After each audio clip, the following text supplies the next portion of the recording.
ముందుగా అగస్త్య మహర్షి. స్త్రీలు పొంగిన పుణ్యభూమి భారతావనిలో అనితర సాధ్యమైన సత్కార్యాలు చేసిన మహాత్ముడు అగస్త్య మహర్షి. ఈయన పుట్టడం కూడా చాలా విచిత్రంగా పుట్టాడు. అగ్నిదేవుడు, వాయుదేవుడు ఈ ఇద్దరి అంశతో నిండుగా నీళ్లున్న ఒక పాత్రలోంచి పుట్టాడు అగస్త్య మహర్షి. కలశజుడు, కుంభసంభువుడు, ఔరసేయుడు, మిత్రవరణ పుత్రుడు, వహిని మారుత సంభవుడు అని ఇంకా అనేక పేర్లున్నాయి. అగస్త్య మహర్షికి చిన్నతనంలో ఉపనయనం, ప్రణవ పంచాక్షరి మంత్రోపదేశం అన్ని దేవతలే చేశారు. ఆయన బ్రహ్మచర్యం తీసుకుని తపస్సు చేస్తూ ఉండేవాడు. ఒకసారి అడవిలో తిరుగుతూ సల్లకి చెట్టుకి తలక్రిందులుగా వేలాడుతూ ఉన్న మునులను చూసి, మీరెందుకు ఇలా ఉన్నారని అడిగాడు అగస్త్య మహర్షి.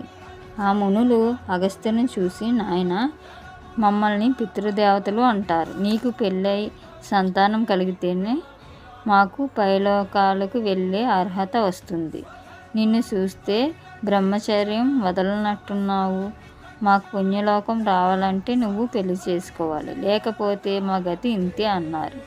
అగస్త్యుడు ఇది విని, మరి పెళ్లి చేసుకోవాలంటే మంచి వధువు కావాలి కదా, అందుకని తన తపోబలంతో పుత్రకాముడు అనే పేరున్న విదర్భరాజుకి ఒక చక్కటి కుమార్తె పుట్టాలని వరం ఇచ్చాడు. ఆ అమ్మాయి పేరు లోపాముద్ర. లక్ష్మీదేవంత అందంగా, సరస్వతీదేవకున్నంత విద్యతో, సుగుణాల రాశిలా ఉంది. లోపాముద్రను అగస్త్యుడు పెళ్లి చేసుకుని తనతో ఆశ్రమానికి తీసుకొచ్చాడు.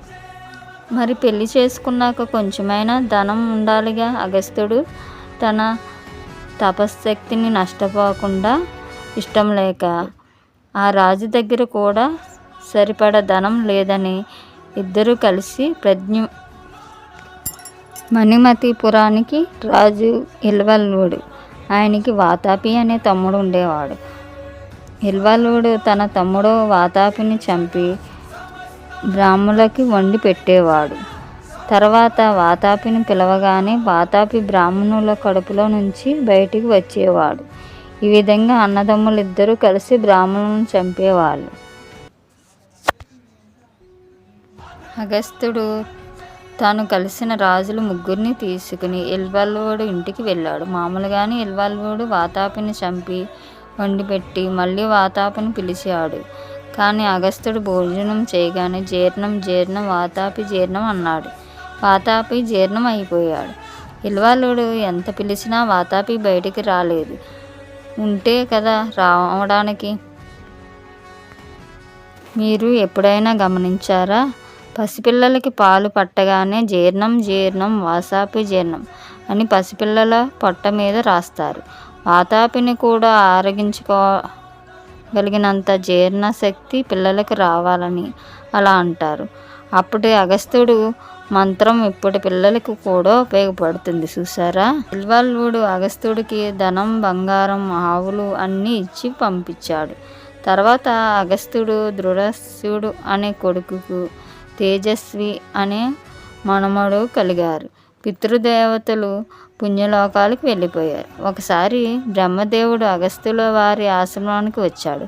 అగస్త్యుడు ఎదురు వెళ్ళి తీసుకువచ్చి ఆయన్ని తగిన విధంగా సత్కారం చేసి, ఆజ్ఞాపించండి స్వామి అన్నాడు. నీ భార్య లోపాముద్ర విష్ణుమాయ అంశాన్న పుట్టింది. ఇప్పుడు విష్ణుమాయ కవిరరాజుకి ముక్తినివ్వడానికి ఆయన కుమార్తెగా పుట్టి ఘోర తపస్సు చేస్తుంది. ఆమెను నువ్వు పెళ్లి చేసుకో అన్నాడు బ్రహ్మదేవుడు. అగస్త్యుడు, బ్రహ్మదేవ, నీ ఆజ్ఞ ప్రకారమే చేస్తాను అని చెప్పి ఆమెను పెళ్లి చేసుకున్నాడు.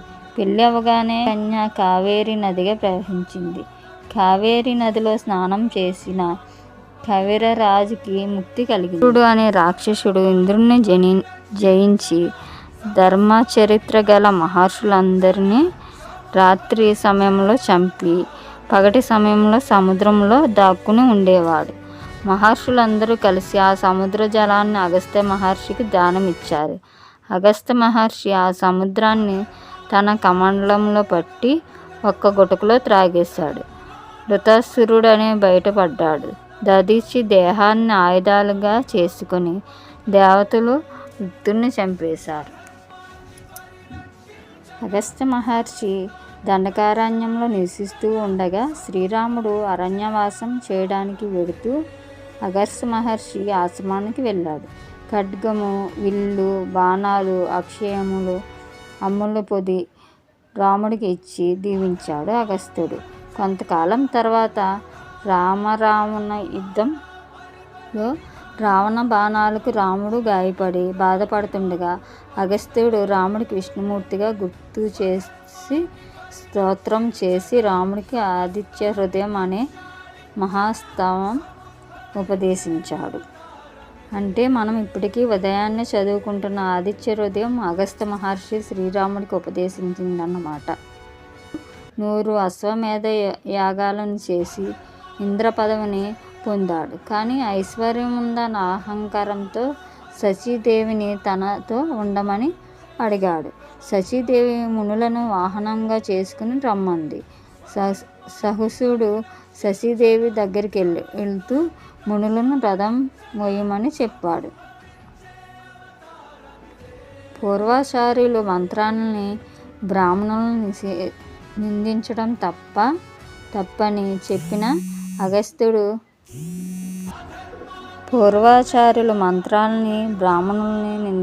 తప్పని చెప్పిన అగస్త్యుడు తల మీద తన్నాడు నహుషుడిని క్రూర సర్పంగా మారమని శపించాడు అగస్త్యుడు. తర్వాత నహుషుడి కోరిక మీద పూర్వజ్ఞానం ఉండేలా కరుణించాడు అగస్త్యుడు. అగస్త్యుడు 12 వార్షిక యజ్ఞం చేశాడు. అంటే ఆ యజ్ఞం 12 సంవత్సరాలు జరిగింది. దానికి ఇంద్రుడు సహకరించలేదు. అప్పుడు అగస్త్యుడు తానే ఇంద్ర పదవిని పొంది వర్షాలు కురిపించి నిధులు తెచ్చుకుంటాను అన్నాడు. మునులు ఇంద్రుడికి భయపడి కుంభవృష్టి కురిపించాడు. సూర్యుడు మేరు పర్వతం చుట్టూ తిరుగుతూ తన చుట్టూ తిరగడం లేదని వింధ్య పర్వతం కోపగించి సూర్యచంద్ర నక్షత్రాల గమనం ఆపేసినప్పుడు అగస్త్యుడు కాశీని వదిలి వింధ్య పర్వతం దగ్గరికి వచ్చాడు. పర్వతరాజా, మా దంపతులు పెద్దవాళ్ళం. నీ మీద ఇక్కడ దిగడం మాకు కష్టం. మేము తిరిగి వచ్చే వరకు నువ్వు భూమికి సమానంగా ఉండు. మేము ఇప్పుడే దక్షిణ పదం వెడుతున్నాము చెప్పాడు. విధంగా వింధ్య పర్వతానికి సహజంగా ఉండే పెరుగుదల కూడా లేకుండా దాని గర్వాన్ని అణగించాడు అగస్త్యుడు. తర్వాత అగస్త్యుడు భార్యతో కలిసి యాత్రలు చేస్తూ గోదావరి తీరంలో ఉన్న పంపనా సరోవరం, దండకారణ్యం, గోదావరి తీరం, కోటిపల్లి, పలివేల, భీమేశ్వరం, ద్రాక్షారామం, వీరభద్ర శిఖరం మొదలైనవి చూసి కొల్లాపురం చేరి అక్కడ లక్ష్మీదేవిని స్తోత్రం చేశాడు. లక్ష్మీదేవి అగస్త్యుని ద్వాపరయుగంలో వేదవ్యాసుడు వై పుట్టి వారణాసిలో ఉంటామని దీవిస్తుంది.